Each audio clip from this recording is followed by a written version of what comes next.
Quel est le lien entre ce 737 et l'écume de ce bassin? On adore les véhicules, il nous en faut et il leur faut du carburant. Mais soyons réalistes, un jour, on va manquer de pétrole.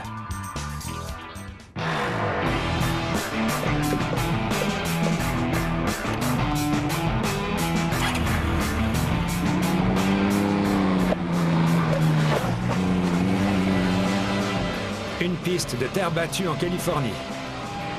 L'endroit rêvé pour ce tout dernier modèle de moto ultra robuste. Comme tous les véhicules tout-terrain, elle est rapide, robuste et quel plaisir en perspective. Cette moto n'a pas sa pareille. Tout comme son inventeur, le biologiste de la vie marine, Christian Gustafson. Mon but premier est de faire descendre la technologie du laboratoire jusque dans la rue. Cette moto est l'une des plus performantes et les plus polyvalentes du monde. Et aussi l'une des plus fascinantes, puisque son moteur de 800 cc est alimenté par ce drôle de liquide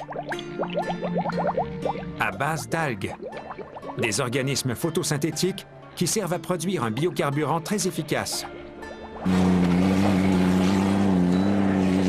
Nathan Shep, de l'Université de la Californie à San Diego, veut faire en sorte qu'il serve à remplir tous nos réservoirs à essence. Sa densité énergétique est comparable à celle du diesel, mais il est beaucoup plus propre et les gaz d'échappement sont beaucoup moins polluants. C'est pour toutes ces raisons qu'on veut produire un biocarburant algal renouvelable.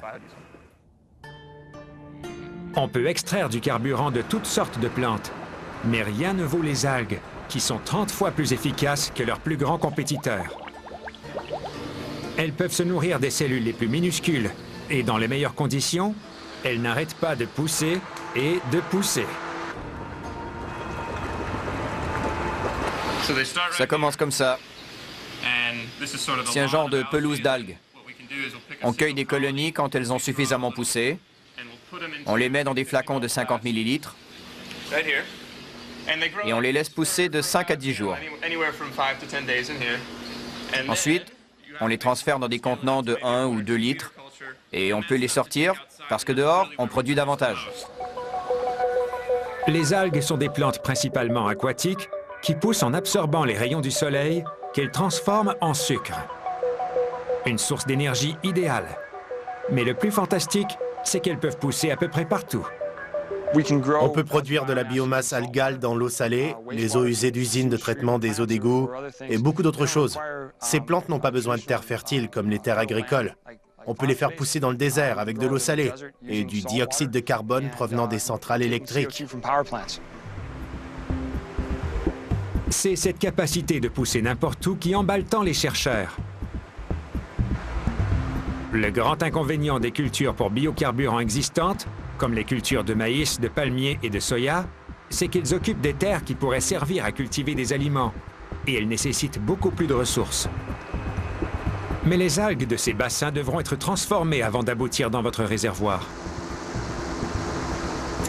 On les récolte, on les centrifuge, on les met sur des séchoirs. Et comme vous voyez, ça donne de petites boulettes qui contiennent le carburant. Et enfin, grâce à une presse à huile, on peut extraire le carburant des boulettes. Le produit final est presque identique au pétrodiesel. Il n'y a pas de différence entre les deux produits. Et rien ne se perd. Tout ce qui reste est recyclé en nourriture pour les animaux, y compris les poissons. Génial.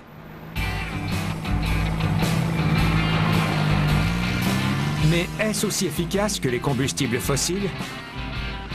Ma moto fonctionne aussi bien avec de l'algocarburant et on n'a pas le moindrement modifié le moteur. C'est un carburant de substitution. On le produit et il peut faire rouler ma moto ou mon camion. Ça marche. Mais il y a un hic. Pour le moment, Nathan et son équipe ne peuvent le produire qu'en petite quantité. Cette quantité de biomasse provient de 2 à 3 bassins, c'est-à-dire 1500 à 2000 litres de culture, ce qui nécessite beaucoup d'eau et beaucoup de nutriments. Mais c'est ce qu'il faut pour optimiser la production. S'ils arrivent à le produire en grande quantité, le ciel les exaucera, littéralement. En 2009, ce Boeing 737 a effectué un vol de 90 minutes, le réservoir rempli de ce biocarburant. On ne se sert pas encore de l'algocarburant et les gens ne font pas encore le plein de biodiesel à la pompe parce que ça n'existe que depuis 10 à 15 ans.